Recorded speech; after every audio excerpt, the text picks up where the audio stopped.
Hill মেরেছে গণহারে আগের রাত থেকে, কিন্তু রেজাল্ট শিটে সিগনেচার দিয়ে নাও পোলিং এজেন্টদের, এটা তো ভাই ফুটেজে ধরা পড়েছে, কোনো লাল গল্প নয়, তাই না?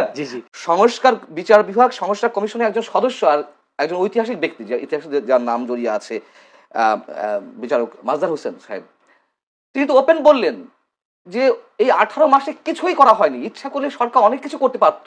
জুলাই সনদ বিষয়টা পাশ করবার জন্য হোক, জুলাই সনদ বাস্তবায়নের জন্য গণভোটের একটা আয়োজন হয়েছে এবং গণভোটে হ্যাঁ জয়যুক্ত হয়েছে এবং দেখা গেছে সেখানে 60.something মানুষ ভোট দিয়েছে গণভোটে, সেখানে হ্যাঁ জয়যুক্ত হয়েছে।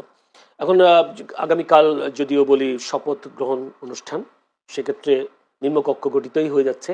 উচ্চ কক্ষে কি হতে পারে বলে, উচ্চ কক্ষ কিভাবে গঠিত হবে বলে মনে করেন? কি জুলাই সনদের বাস্তবায়ন অনুসারে হবে নাকি আসলে বিএনপি দেশ ধারে এই পদ্ধতিতে হবে বলে আপনি কি মনে করছেন? আর যদি হয় কি ধরনের জটিলতা তৈরি হতে পারে? জেনারেল ধন্যবাদ আপনাকে। আমার মনে হয় রাজ্জাকি ভাই দিয়ে শুরু করলে ভালো, তুমি যোগ্য মানুষ, লয়ার মানুষ। যাই হোক, প্রশ্ন এখন করেছেন, দেখুন গণভোটটা আমার কাছে বিতর্কিত, এটা নিয়ে অনেক কথাবার্তা হচ্ছে এবং এই গণভোট অনুষ্ঠানের মধ্য দিয়ে নতুন বিতর্কের সৃষ্টি হয়েছে যে গণভোটে মানুষ ভোট দিল বেশি আর সংসদ নির্বাচনে মানুষের ভোট প্রদানের হার কম, অর্থাৎ গণভোটে ভোট পড়েছে 60.26% আর সংসদ নির্বাচনে ভোট পড়েছে 59.44%, যেটা আপনি নিজেই উল্লেখ করেছেন। গণভোটের প্রতি মানুষ এত আকৃষ্ট হয়ে গেল, যেখানে গণভোটে হ্যাঁ দিবে নাকি না দিবে, যেখানে 84 প্রস্তাবের বিপরীতে 48টি প্রশ্ন ছিল, 48টি প্রশ্নের কে কনসাইজ করে 4টিতে নিয়ে আসা হয়েছে এবং একবারে আপনাকে হ্যাঁ না বলতে হবে।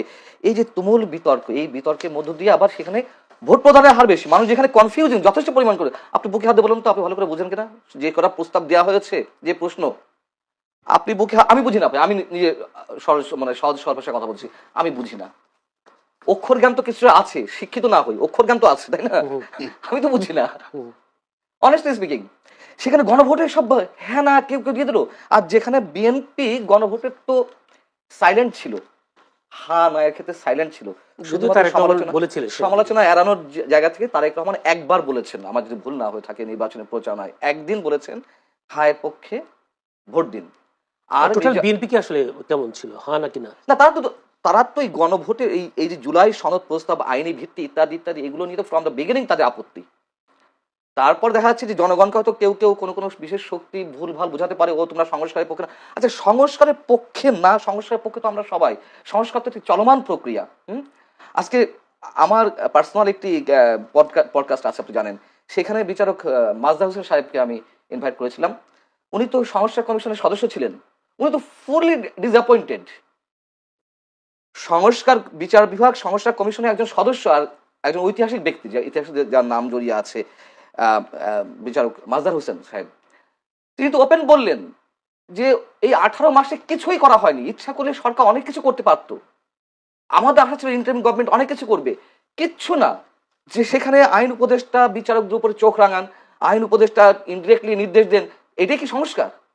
অতএব এই যে সংস্কারের প্রস্তাব, এই যে জুলাই সনদ আর সরকারের ইচ্ছা বা সরকারের যে ভরকেন্দ্রগুলো বা সরকারের বিহাইন্ড দ্য স্ক্রিন যারা সরকার চালিয়েছে, তাদের মধ্যে সংস্কার নিয়ে নানান ধরনের জটিলতা আছে। আচ্ছা, আমি মূল প্রশ্ন আছে উত্তরে, সেটি হচ্ছে আমাকে একটু বোঝান, এই যে উচ্চকক্ষ নিম্নকক্ষ খুব ভালো প্রস্তাব, প্রধানমন্ত্রীর মেয়াদ 10 বছরের বেশি থাকবে না একজনের ক্ষেত্রে, খুব ভালো প্রস্তাব, রাষ্ট্রপতি প্রধানমন্ত্রীর ভারসাম্যের মানে ক্ষমতার ভারসাম্য হবে, খুবই ভালো প্রস্তাব।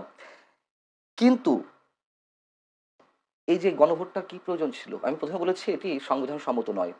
দ্বিতীয় কথা হচ্ছে 2/3 ব্রুট মেজরিটি নিয়ে বিএনপি এখন ক্ষমতায়।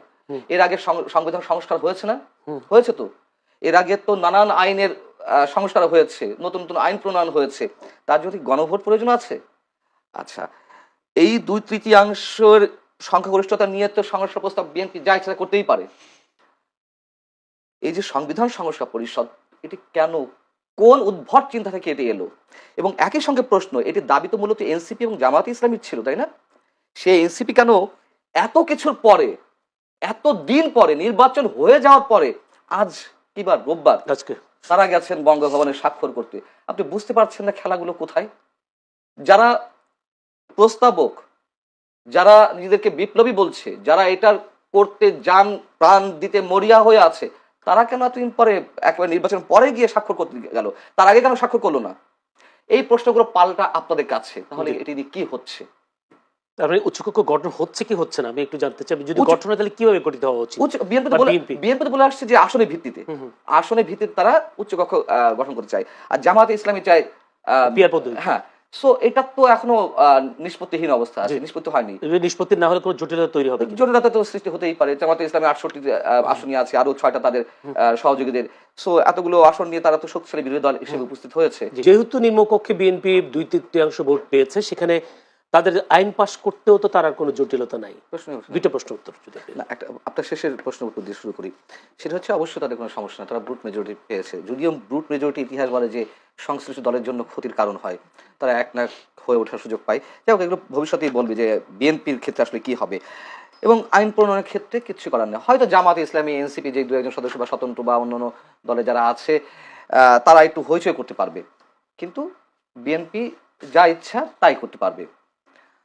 আর উচ্চকক্ষের ক্ষেত্রে আপনি বললেন যে জটিলতা, সেই তো পুরনো প্রশ্নটা বোধহয় ঘুরে ফিরে এলো যে জটিলতা একটা সৃষ্টি হবে। আমি জটিলতা এই জন্য বলছি, আচ্ছা জটিলতা হওয়ার তো দরকার, ওখানে তো তারা বেশিরভাগ আসন পাবে উচ্চকক্ষে। হ্যাঁ, বিএনপি ওখানে তো উচ্চকক্ষ, যদি একেবারে পিয়ার পদ্ধতিতেও হয়, তো সেই ক্ষেত্রে আইন পাশ করার ক্ষেত্রে তো তেমন কোনো জটিলতা তৈরি হবে বলে মনে হয় না আমার মতে। তো সেই ক্ষেত্রেও বা বিএনপি কেন রাজি হবে না? বলে রাজি হবে না এই কারণে তাদের রিপ্রেজেন্টেটিভ কম যাচ্ছে, যদি ভোটের হিসাবে হয়। ভোটের হিসাবে পিয়ার পদ্ধতি হলেও তো ওনাদের আসন বেশি থাকছে তো না, যদি বেশি থাকছে আর পিয়ার আর জনগণের ভোটের রেশিওতে যদি হয় তাহলে তাদের প্রতিনিধিত্ব কম যাবে উচ্চকক্ষে। এটাই, সো এই কারণে তারা ওইটা চাচ্ছে।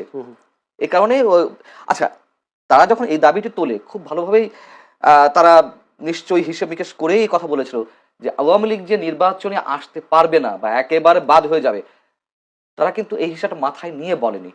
তারা আওয়ামী লীগ আসতে পারে, আওয়ামী লীগ আসলে একটা কন্টেস্ট হবে, হ্যাঁ, সেক্ষেত্রে আওয়ামী লীগের ভোট কম নয়। এবং একটু দেখা গেছে 2008 পর্যন্ত মানে পার্সেন্টেজে আওয়ামী লীগ সবসময় এগিয়ে ছিল, 35 থেকে 40% মধ্যে দুই দলেরই, বাট বিএনপির চেয়ে আওয়ামী লীগ অনেক বেশি আসন পেয়েছে। যাই হোক, এই জন্য সংসদে মানে সংসদের নিম্নকক্ষে যদি হয়ে থাকে তার ভিত্তিতে বা আসনের ভিত্তিতে তারা এটা চাইছিল। দেখুন, আমার মনে হয় এ পর্যন্ত যাবে না, তার আগে অনেক ধরনের জটিলতা হবে। জটিলতা এখনই দেখা দিয়েছে, আমি জানি না যে কি হবে, কি হতে যাচ্ছে সকালে। আমরা তো সবসময় সংশয় প্রকাশ করি, সংশয় প্রকাশ করাটাই আমাদের কাজ, প্রশ্ন তৈরি করাটাই সাংবাদিকদের কাজ। আশাবাদী নয় কেন আপনারা, সংশয়বাদী কেন? না, এখন তো শোনা যাচ্ছে যে বিএনপি তো বলছে যে এটা তো সংবিধানে নেই, সাংবিধানিক সমস্যা পরিষদ বলে আবার কি আছে, সালাউদ্দিন আহমেদ বলেছেন। বিএনপির একাধিক সূত্র বলছে যে তারা একই সাথে সংসদ সদস্য হিসেবে এবং সংবিধান সংস্কার পরিষদের সদস্য হিসেবে ওত নিতে চায় না, তারা আগে এমপি হিসেবেই শপথ নিতে চায়, পরেরটা পরে। এদিকে নিশ্চয়ই সরকারের পক্ষ থেকে আপত্তি আছে, যেহেতু তাদের মধ্যে সরকারই আয়োজন করছে শপথের, কিন্তু পেছনে তো জামাত আছে, এনসিপি আছে, তারা আপত্তি জানাচ্ছে। এরই মধ্যে আমরা তো এ ধরনের খবর পাচ্ছি, আমি জানি না কতটুকু সত্য না মিথ্যা, তবে একেবারে তো উড়িয়ে দেওয়া যায় না। এটা তো সত্য কথা যে বিএনপি যেটা বলছে যে সংবিধান সংস্কার পরিষদ বলে কিছু নাই, অতএব ঝামেলা হচ্ছে। ঠিক খবরটা পাচ্ছেন সেটা